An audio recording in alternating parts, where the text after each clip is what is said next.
Hi everyone. So in this one we'll look at mostly DynamoDB. Various topics we will cover, including the features, DynamoDB transactions, streams, global tables, LSI, GSI. Concept of write capacity unit, read capacity unit, and so on and so forth. So to start with, the features, it's a serverless NoSQL system used for massive scale, and if you need single digit millisecond latency, best for that. Key value access, typically how NoSQL databases work. Majorly used for unpredictable traffic and millions of requests per second, and if you want very low latency from your database. And it is obviously not ideal for relational constraints, complex joins, and ad hoc queries, right? Okay, let's look at the different DynamoDB index types. You have the LSI, that is the local secondary index, and the GSI. So local secondary index would have alternate sort key but same partition key, okay, and it is always defined at the table creation. Global secondary index can have different sort key and can have different partition key. It can be added anytime and in the same region.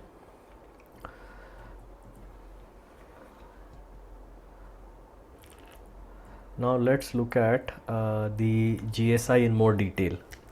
Now we already mentioned the related to sort key, partition key.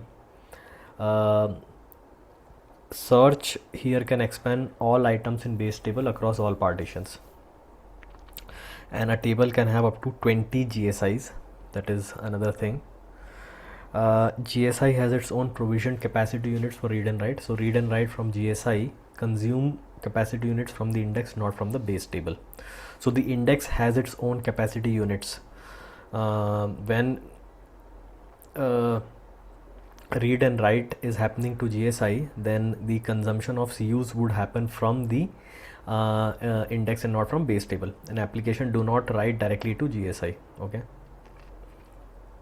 Any inserts, updates, deletes are first made to the base table and then reflected asynchronously to all its GSIs, eventual consistency model, okay. That is asynchronously they are getting reflected into the GSI. GSIs should be allocated write capacity units greater than or equal to the base table, okay. So what would happen is you create a GSI, provision the partition key and the sort key, query on the GSI by providing value for partition key and sort key, okay.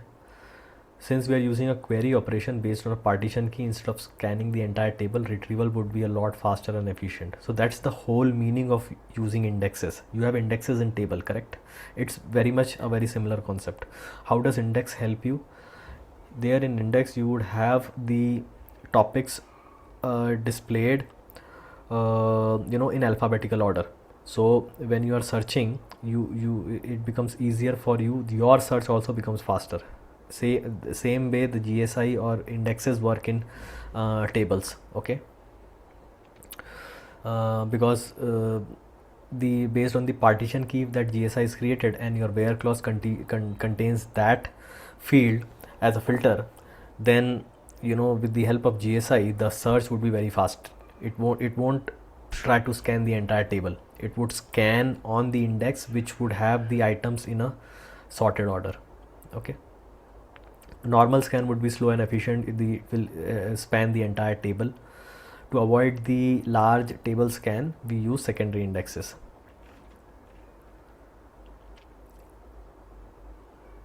okay.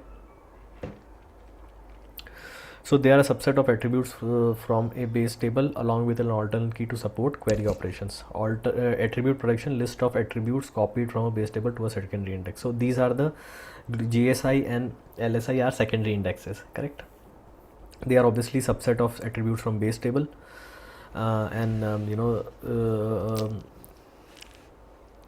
what is the meaning of attribute protection? The list of attributes or the fields which are copied from a base table to a secondary index. Primary keys are always projected into the secondary index, okay. LSI has a different sort key from base table, but same partition key. Okay, it is defined at table creation. LSI shares throughput with base table. Unlike GSI, LSI supports eventual and strongly consistent reads. Okay, so if you don't have attribute in LSI but you still try to retrieve that attribute in code, the DynamoDB will fetch that attribute from base table, and this increases latency and higher provision throughput costs. Okay, self-explanatory. So if you are trying to retrieve something like a field from LSI, but you don't have that in LSI, so what will internally happen is DynamoDB will try to fetch that attribute from the base table. This would increase the latency and higher provision throughput costs. Now let's compare the two. I think we already have seen mostly, what is the major comparison, what is the major difference. Size restrictions per partition key value, no restrictions. Total size of indexed items under a particular key value is less than or equal to 10 GB. This is one important distinction.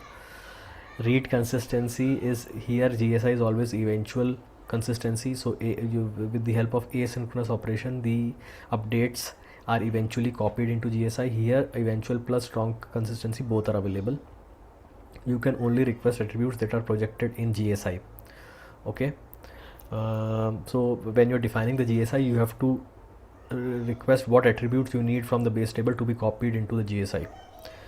Okay, and here you can request any attribute, but if that attribute is not already available in LSI, then what would happen is that would be fetched from base table, which would increase the latency, as we just saw. This is a very important topic, DynamoDB capacity modes.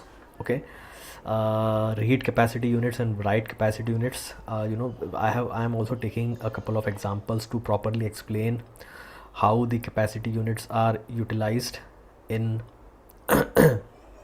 for both read and write. So for both read and write, there are two scenarios depending on the size of the item. So for an item up to 4 KB, one RCU is utilized for one strong consistent read. Okay, simple. And one RCU is equivalent to 2 eventual consistent reads per second. Okay, so one eventual consistent read requires lesser RCU, half the RCU, than one strong consistent read. Okay, very self-explanatory. So 2 RCU is equal to one transactional read of up to 4 KB item.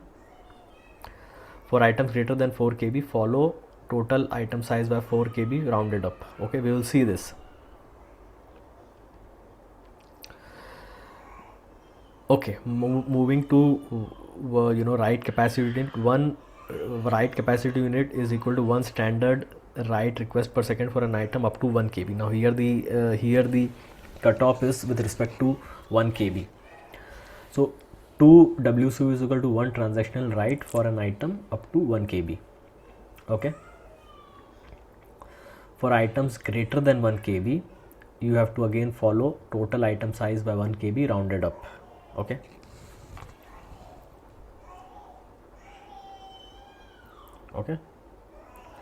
now let's look at an example. Let's say we are talking about first the write capacity unit.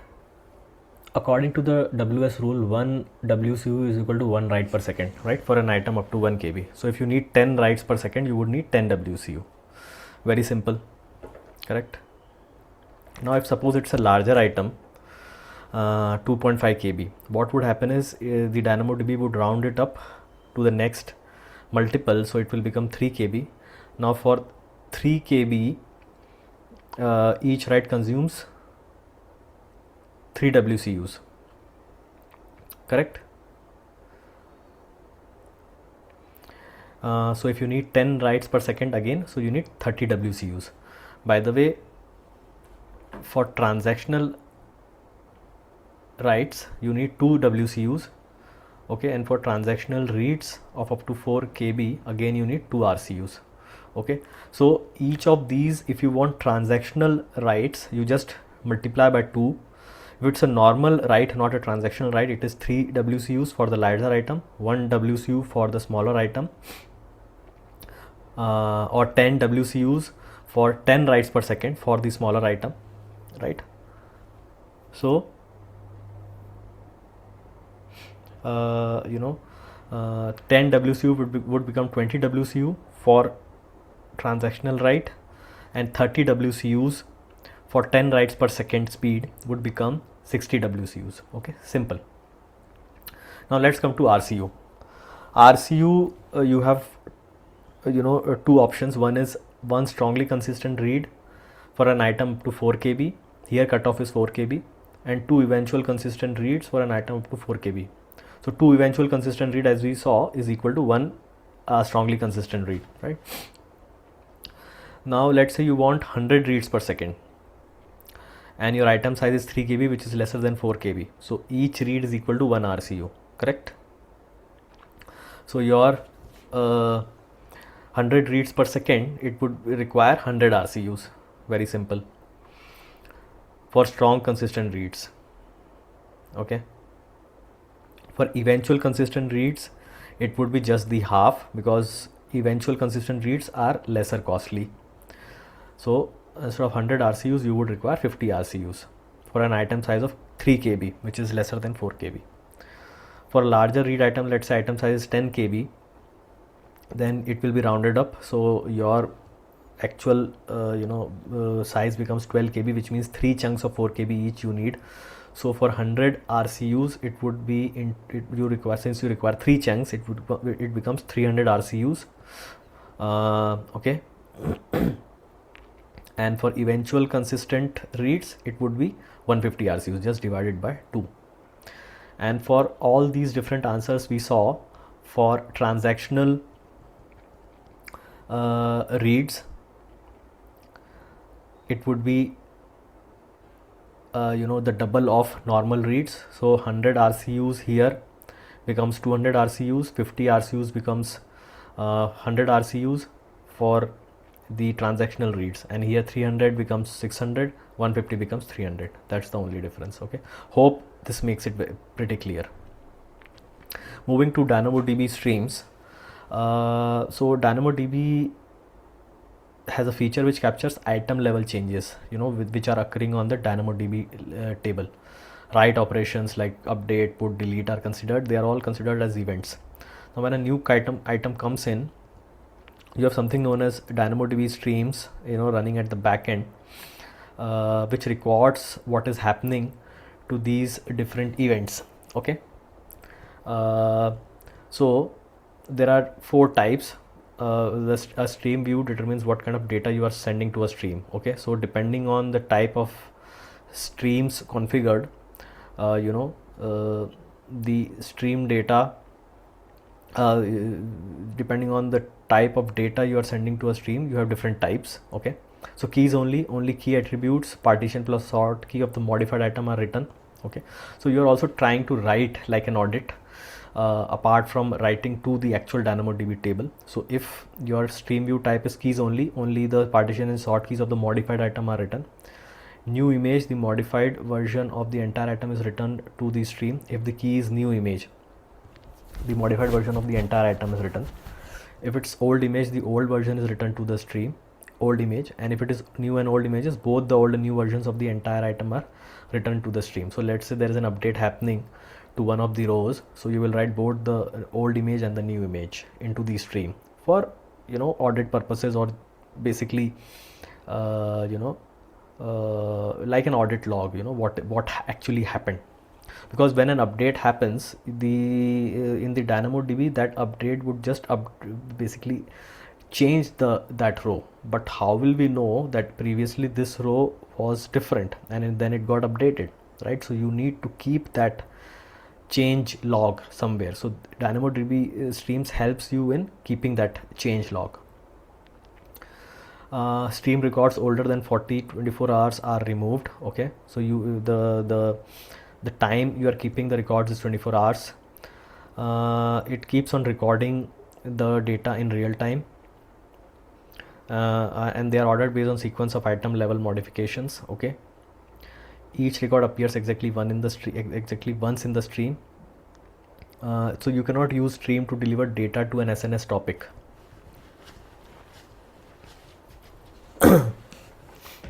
Okay.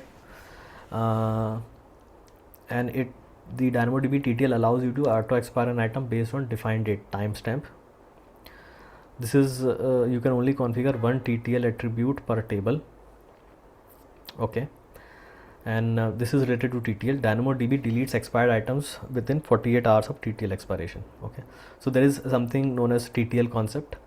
You can configure one TTL attribute per table, where it allows you to auto expire and based on the defined timestamp. It allows you to auto expire an item, and it's not immediate delete. It will happen within 24 hours of the TTL expiration. Okay. Let's look at another concept known as DynamoDB Transactions. So there are two transaction operations: transact write items and transact get items.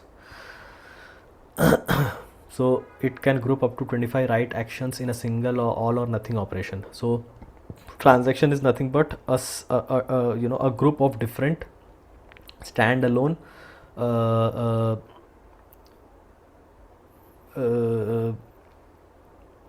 SQL queries. Correct? That's what transaction means. Now for a transact write item, you can group up to 25 write actions in single all or nothing operation. You can add, put, update, delete, condition, check ops there. And then there is another operation known as transact get items. You can group up to 25 get item actions and condition check operations. This shouldn't exceed 4 MB. And transactions are 2x more expensive than standard reads and writes. Okay, so DynamoDB performs two read write of every item in the transaction. It's not 10, it's transaction. One to prepare and one to commit. Okay, so that's why it required double RCUs and double WCUs for transactional read and transactional write. Okay, they are 2x more expensive, as we have already seen this in the example. Okay, let's look at DynamoDB global tables. This would be the last topic in DynamoDB. And then we'll move to Redshift. So DynamoDB global tables. What are these tables? They are multi-region active for high availability. Okay, they are multi-region active tables. They are multi-region active. If you want really low latency globally, you would go for DynamoDB global tables. Disaster recovery and high availability. Async replication happens, and the replication is done via DB Streams. DynamoDB on demand, best for consistent low latency plus minimum capacity planning for unpredictable spikes. Okay.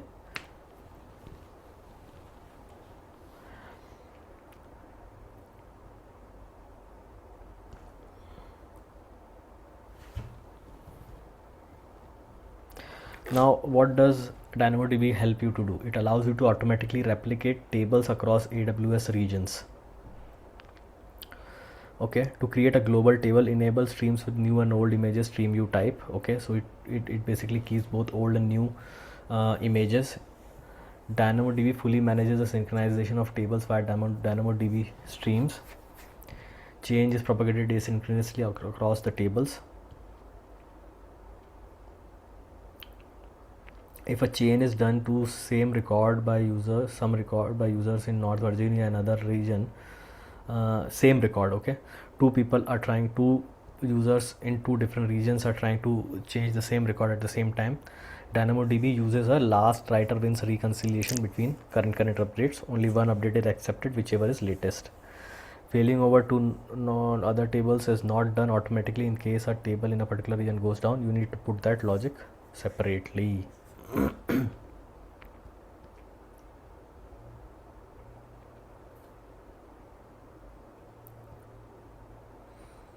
Okay, so global tables allows you to replicate the tables across the different AWS regions,